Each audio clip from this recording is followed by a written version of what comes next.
Welcome to star news. తెలంగాణలో రైతుల ఖాతాలో రుణమాఫీ డబ్బులు జమ కావడంతో మలక్పేటలో కాంగ్రెస్ పార్టీ నేత చేకలేకర్ శ్రీనివాస్ ఆధ్వర్యంలో సంబరాలు జరిపారు. సీఎం రేవంత్ రెడ్డి చిత్రపటానికి పాలాభిషేకం చేశారు. రైతు సంక్షేమం కోసం తెలంగాణలోని రేవంత్ సర్కార్ కృషి చేస్తుందని, 3 విడతల్లో రూపాయలు 2 లక్షల రుణమాఫీతో ఇది రుజువైందని అన్నారు. శ్రీనివాస్ మాట్లాడుతూ గతంలో మన్మోహన్ సింగ్ ప్రధానిగా ఉన్నప్పుడు దేశవ్యాప్తంగా 60,000 కోట్లు రైతులు రుణమాఫీ చేసిందని గుర్తు చేశారు. కాంగ్రెస్ పార్టీ అంటేనే రైతు పక్షపాతి అన్నారు. రైతు రుణమాఫీపై మంత్రి మండలిలో నిర్ణయం తీసుకోవడం చాలా సాహసోపేతమైన చర్య అన్నారు. రైతులకు 2 లక్షల రుణమాఫీ చేయడం వలన అప్పుల్లో కూరుకున్న రైతులు మేలు జరుగుతుందని హర్షం వ్యక్తం చేశారు. కాంగ్రెస్ పార్టీ రైతు సంక్షేమానికి కట్టుబడి ఉందని, ఎన్నికల్లో ఇచ్చిన హామీ రైతులకు రుణమాఫీ చేస్తుందన్నారు. రేవంత్ రెడ్డి గారి నాయకత్వం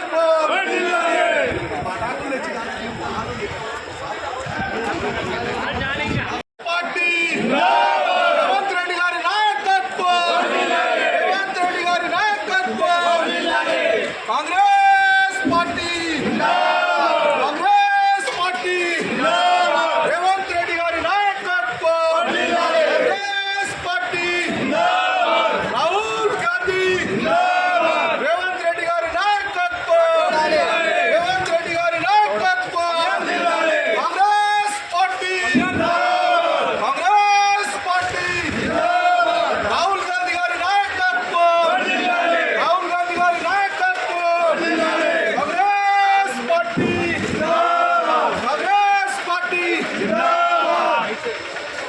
రాహుల్ గాంధీ రాహుల్ గాంధీ రాహుల్ గాంధీ రేవంత్ రెడ్డి రేవంత్ రెడ్డి రేవంత్ రెడ్డి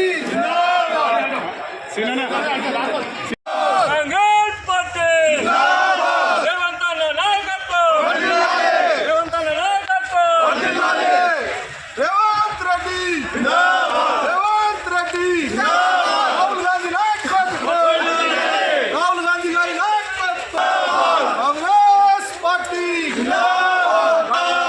కాంగ్రెస్ పార్టీ కాంగ్రెస్ పార్టీ నాయకత్వం కాంగ్రెస్ పార్టీ రాష్ట్ర ప్రభుత్వం శ్రీ మాన్యశ్రీ ముఖ్యమంత్రి రేవంత్ రెడ్డి గారు అనుముల రేవంత్ రెడ్డి గారు మరి ఏదైతే గతంలో ఇచ్చిన హామీలు ఉన్నాయో మరి ఈరోజు రైతులకు ఏవైతే రుణమాఫీ చేస్తానని చెప్పడం జరిగిందో ఆ రుణమాఫీ ఈరోజు ఒక సాహసోపేతమైన నిర్ణయం. బహుశా భారతదేశ చరిత్రలో ఏ ముఖ్యమంత్రి కూడా ఇంత పెద్ద సాహసోపేతమైన నిర్ణయం తీసుకోలేదు. ఆ నిర్ణయం తీసుకోవడం కేవలం ముఖ్యమంత్రి రేవంత్ రెడ్డి గారికి చెందింది. మరి ఒకే ఒక్క సిగ్నేచర్తో ఆయన రైతుల పూర్తి రుణమాఫీ చేయడం జరిగింది. గతంలో 2018లో ఏవైతే రుణమాఫీ ఉండేనో టీఆర్ఎస్ ప్రభుత్వంలో 28,000 కోట్ల రూపాయలు దాదాపు 10 సంవత్సరాలలో వాళ్ళు మాఫీ చేసేది ఉండే. కానీ వాళ్ళు 21,000 కోట్లే మాఫీ చేయడం జరిగింది. గతంలో మా రాహుల్ గాంధీ గారు 2022లో ఏవైతే రుణమాఫీ చేస్తానని చెప్పడం జరిగిందో కావాలంటే మేము 22 నుంచే చేద్దాం అనుకున్నాం. కానీ రాహుల్ గాంధీ గారు మరి రేవంత్ రెడ్డి గారు పేద రైతుల పక్షాన నిలబడి గతంలో ఏ ప్రభుత్వం టీఆర్ఎస్ ప్రభుత్వం ఇచ్చిన రుణాలను కూడా ఒకే ఒక్క సిగ్నేచర్తో దాదాపు 30,000 కోట్ల రూపాయలు ఒకే విడతలో మాఫీ చేయడం జరుగుతుంది. ఈరోజు భారతదేశ చరిత్రలో ఏ ముఖ్యమంత్రి కూడా ఇలాంటి నిర్ణయం తీసుకోలేదు. ఒక రేవంత్ రెడ్డి తీసుకున్నాడు. రాబోయే రోజులలో మేము ఏవైతే 6 గ్యారెంటీలు ఇవ్వడం జరిగిందో మరి ఈరోజు రాష్ట్ర ఆర్థిక పరిస్థితి చాలా దీనస్థితిలో ఉంది. గత ప్రభుత్వం చేసిన లక్షల కోట్లాది రూపాయల అప్పులు మరి ఈరోజు బడ్జెట్ కూడా లేకున్నా కూడా మేము రైతుల గురించి ఆలోచించి ముఖ్యమంత్రి రేవంత్ రెడ్డి గారు ఎంతో ప్రేమతో వాళ్ళ మీద మా ప్రభుత్వానికి ఎంత ఇబ్బందులున్నా ఆర్థిక సమస్యలు ఎన్ని ఉన్నా కూడా వారికి ఏవైతే మేము హామీ ఇవ్వడం జరిగిందో వారందరికి కూడా ప్రతి ఒక్క రైతు మంచిగా బతకాలి, గౌరవంగా బతకాలి అన్న ఆలోచనతోని మొత్తం కూడా రుణాలు కూడా అన్ని మాఫీ చేయడం జరిగింది.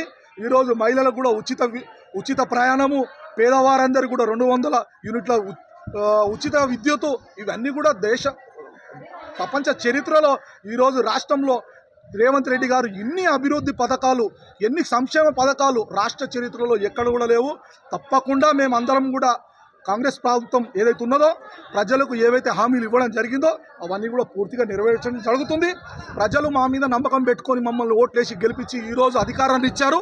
ఆ అధికారాన్ని వమ్ము చేయకుండా, ప్రజల నమ్మకాన్ని వమ్ము చేయకుండా మేమందరికి కూడా సేవాభావంతో ఈ కాంగ్రెస్ ప్రభుత్వం రేవంత్ రెడ్డి గారు ముఖ్యమంత్రి గారు ముందుకు సాగడం జరుగుతుంది.